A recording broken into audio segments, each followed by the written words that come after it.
बिहार के मुख्यमंत्री हैं। बिहार के हाँ, और मोदी जी से पुराने नेता हैं। ठीक है, मोदी जी प्रधानमंत्री हैं तो सीनियरिटी के हिसाब से भी ठीक है वो प्रधानमंत्री है, लेकिन नीतीश जी का कद बहुत बड़ा है। इसलिए इस तरह की तस्वीरें जो आ रही हैं वो काफ़ी दुखी करने वाली तस्वीरें हैं, और ये हम लोग को खुद अच्छा मतलब एक बिहारी होने के नाते आपको ठीक नहीं लगा? बिल्कुल नहीं। ये चीज़ें अगर ऐसा है तो ये बिल्कुल हम लोग को अच्छा नहीं लग रहा। मोदी जी जैसे बोला ना मोदी जी ने कि मैं बायोलॉजिकल नहीं हूँ, मैं अवतार मेरा हुआ है, तो उनके भक्तों को ऐसा ही लगता है कि ये माँ के कोख से इनका जन्म नहीं हुआ, इनका अवतार हुआ है। तो उनको लगता था कि अवतारी पुरुष कैसे हार सकता है, लेकिन अवतारी पुरुष हारा तो उनके भक्तों को का जो मनोबल है वो टूट न जाए, इसीलिए उसको बिल्डअप करने के लिए मोदी जी इस तरीके की भाषा का लेकिन मनोबल आप लोगों ने तोड़ा, पूरे देश भर में जो विपक्ष था इस बार उनका मनोबल तोड़ा। कैसे संभव हो पाया? इतना आसान नहीं था। जिस तरह से 14 में मोदी जी हर हर मोदी घर घर मोदी चल रहे थे, और 19 में जो है राष्ट्र सौर परी चल रहा था, लेकिन इस बार आप लोगों ने ऐसा मनोबल तोड़ा कि अब बूस्टर देना पड़ रहा है, बूस्टर डोज देना पड़ रहा है। लोकसभा चुनाव के नतीजे आ गए हैं। आज समर्थन का बारी था। सभी दल जो जीत करके आए हैं चुनाव में, उन लोगों ने मोदी जी को अपना नेता माना और समर्थन दिया। लेकिन इस दौरान एक तस्वीर सामने आई जिसको कहा जा रहा है कि इसने बिहार को शर्मसार कर दिया। हुआ यूँ कि बिहार के मुख्यमंत्री जी प्रधानमंत्री का पैर छूने लगे, जबकि प्रधानमंत्री मुख्यमंत्री नीतीश कुमार से उम्र में छोटे हैं। हमारे साथ माले विधायक अमरजीत जी हैं, इनसे जानेंगे कि ये कैसा संस्कार है कि अपने से छोटों का पैर छू करके आशीर्वाद ले रहे हैं। नहीं, ये तो पता नहीं माननीय मुख्यमंत्री जी को क्या हो गया। उम्र में अगर नहीं भी छोटे हों तब भी इनका भी कद बहुत बड़ा है ना जी।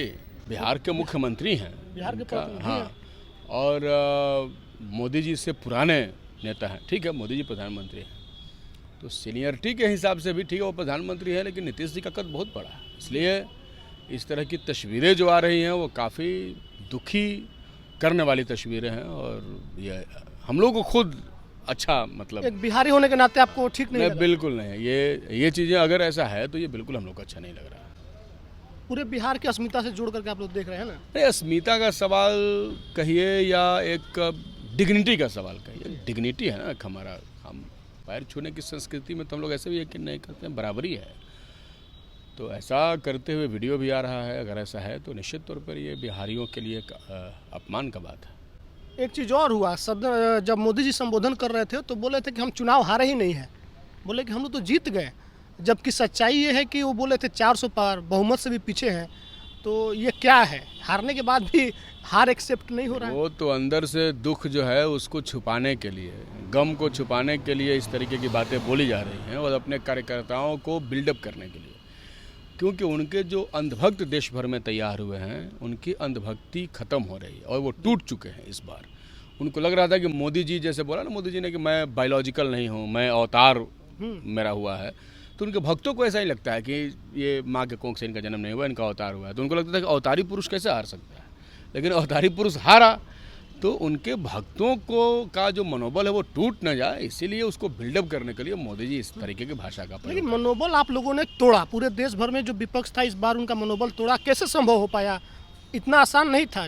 जिस तरह से 14 में मोदी जी हर हर मोदी घर घर मोदी चल रहे थे, और 19 में जो है राष्ट्र सौर परी चल रहा था, लेकिन इस बार आप लोगों ने ऐसा मनोबल तोड़ा कि अब बूस्टर देना पड़ रहा है, बूस्टर डोज देना पड़ रहा है। टेलीविज़न और मीडिया के माध्यम से जो माहौल बनाया गया और विकास का एक झूठा प्रपंच गढ़ा गया, वो है नहीं। दरअसल जिन्होंने भी जनता को ये बात बताने में सफलता पाई कि ये दरअसल विकास नहीं है, छल है, प्रपंच है, और ये आपके आंखों के सामने नज़रबंदी का खेल चल रहा है, ये मैजिशियन की तरह काम कर रहे हैं जादूगर। हाँ, जादू दिखा रहा है कोई। हाँ, तो जिसने भी उनके जादू का पर्दाफाश किया वहाँ उनको हरा दिया। तो ऐसा हम लोगों ने किया तो हम लोग जीत। बिहार में पिछले बार आप लोग 1 पर थे, इस बार आप लोग 10 पर पहुंचे हैं। अब बिल्कुल अगली बार इनका सफड़ा साफ कर देंगे। सुपड़ा साफ हो जाएगा बिहार से। हाँ, बिहार की एक, जनता। हाँ, हाँ, बोलिए। बिहार के जब संदर्भ में बात हुई तो एक और बिहार के बहुत बड़े नेता हैं जिन्होंने पगड़ी बांध ली थी कि इस बार जब तक नीतीश जी को कुर्सी से नहीं हटाएंगे हम मानेंगे नहीं, पगड़ी नहीं खोलेंगे। लेकिन अब कह रहे हैं कि नीतीश जी के ही नेतृत्व में 25 का चुनाव लड़ेंगे। अब क्या कहना है, सब तो आप लोग समझ ही रहे हैं, उन पर क्या ही टिप्पणी करना है ना। उनके पगड़ी का मान उनकी पार्टी नहीं रख सकी। वो जिस पार्टी में हैं उन्होंने पगड़ी बनाते, अच्छी बात थी, वो नीतीश के खिलाफ थे, लेकिन उनकी पार्टी ने उनके पगड़ी का मान नहीं रखा। पार्टी ने मजबूर कर दिया। हाँ बिल्कुल। क्या कारण रहा होगा? सत्ता लोलुपता है और क्या है। उनकी पार्टी को किसी तरीके से सत्ता में आना है, उस आदमी के प्रतिष्ठा का हनन उनकी पार्टी ने किया।